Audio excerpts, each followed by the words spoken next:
그러니까요. 그리고 지금 이제 선거가요.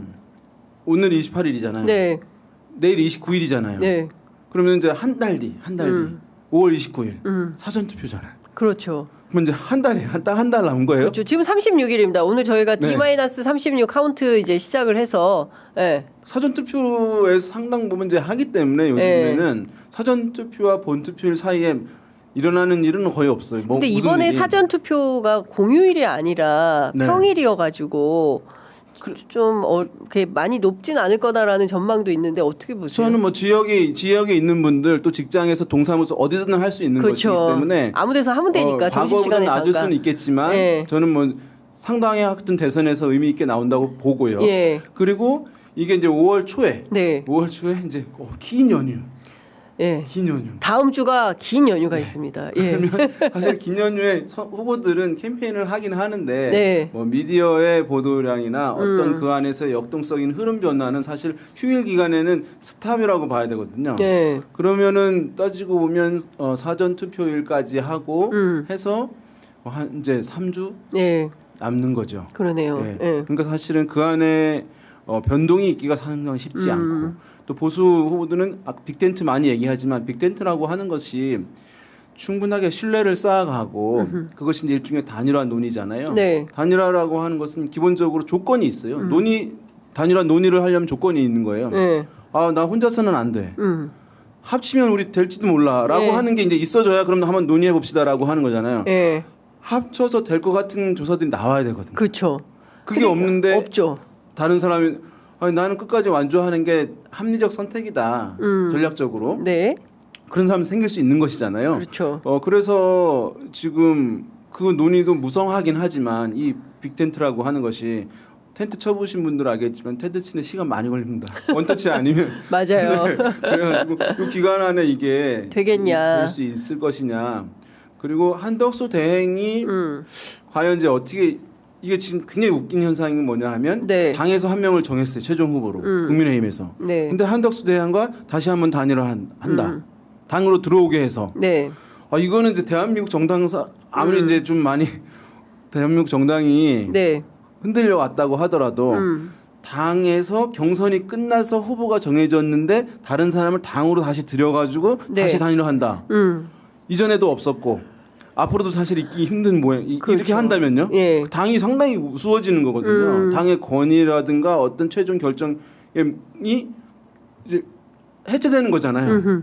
그러니까 외부에 있었으면 하는 것이야 뭐 그럴 수 있는데 네. 당으로 들어와서 한 번 더 한다는 게 상식적으로 사실 그것은 잘 맞지는 않는데 만약에 이제 이 보수에서는 이렇게 생각하는 것 같아요. 그러니까 한덕수 대행이 사실은 매우 파괴력이 높아서 네. 매우 파괴력이 높아서 당에 들어오든 외부에 있든 단일화해서 당연히 이제 한덕수 대행이 후보가 돼서 이재명 후보와 붙게 한다라고 하는 것이 아니라 네. 왜냐하면 다른 예전에 이제 중도나 제3 후보들만큼 파괴력을 보이지는 못해요. 네. 지금 현재 국민의힘 후보들에 비해서는 한덕수 대행이 좀 우세한 흐름은 있습니다만은 그것이 전체를 완전히 이제 주도할 만큼 파괴력이 있는 네. 그런 제3 후보 모습은 아니거든요. 왜냐하면 그것은 많은 사람들이 한덕수 대행을 국민의힘 후보로 보고 있기 때문에 그래요. 그렇죠. 예. 예.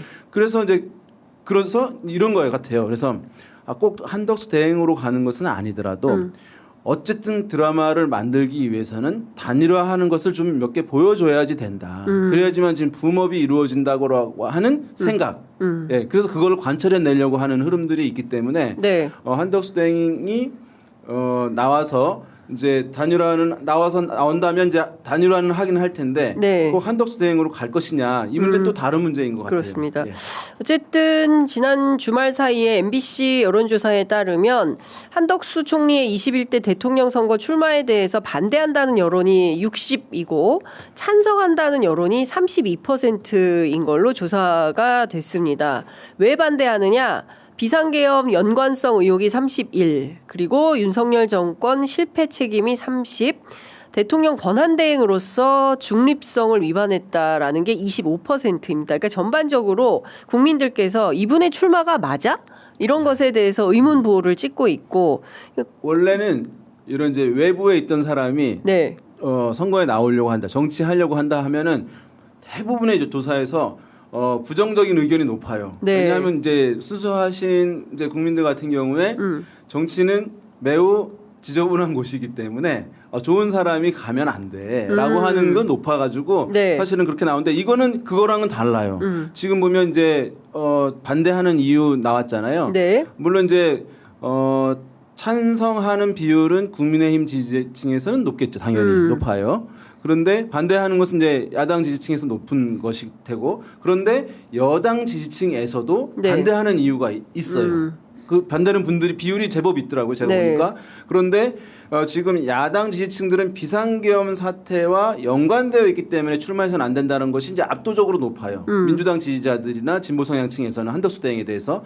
그런데 보수 성향이나 국민의힘 지지층에서 한덕수 대행의 출마를 반대하는 사람들도 있거든요. 네. 그 사람들의 응답은 윤석열 정부 실패와 연관돼 있는데 가면 이거 심판 대상인데 이거 네. 뭐 효과도 없고 지지율 특히 나올 수 있겠느냐라고 네. 하는 시각이 네. 여야 지지층별로 이제 좀 다르긴 하더라고요. 네. 예. 그래서 이제 이게 그 여당 지지층들의 반대 이유도 의미가 있는 것이 과거에는 대선이 우리가 대선에서는 정권 심판 얘기를 안 했어요.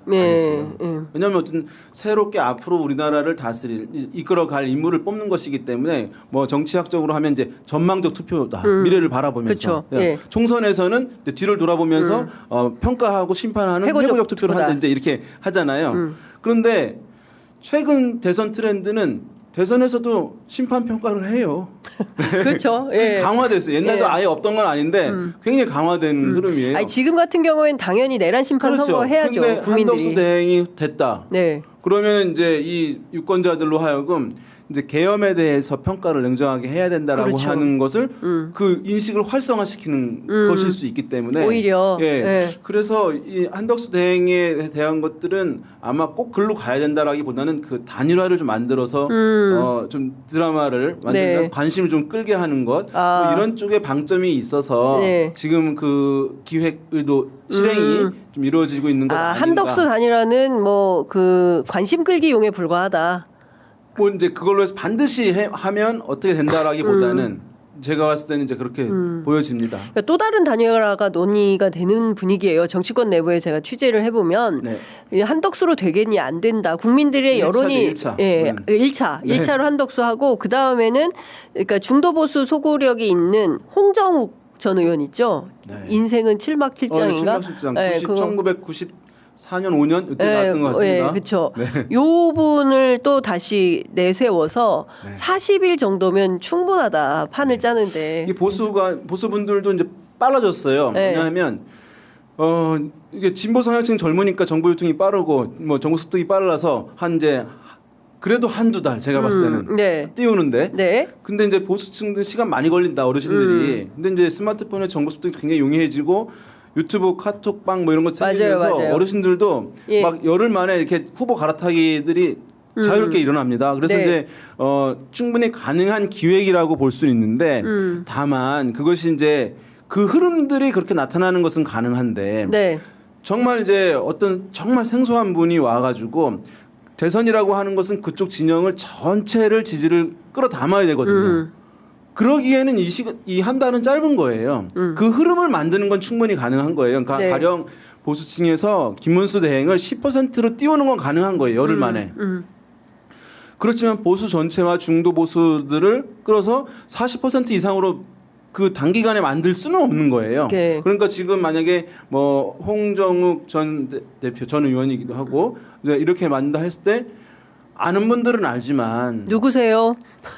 그러니까 유명한 이제 조셉 나폴탄이라고 하는 네. 이제 미국의 컨설턴팅의 아버지라는 네. 분이 있어요. 네. 그분이 이제 책에 이제 중요하게 포인트를 썼는데 이 컨설팅을 하다 보면 제일 고민이 되는 것이 후보들한테 네. 일반 대중 유권자들은 그 정치인에 대해서 얼마나 관심이 없는지를 설득하는 게 너무 어렵다는 거예요.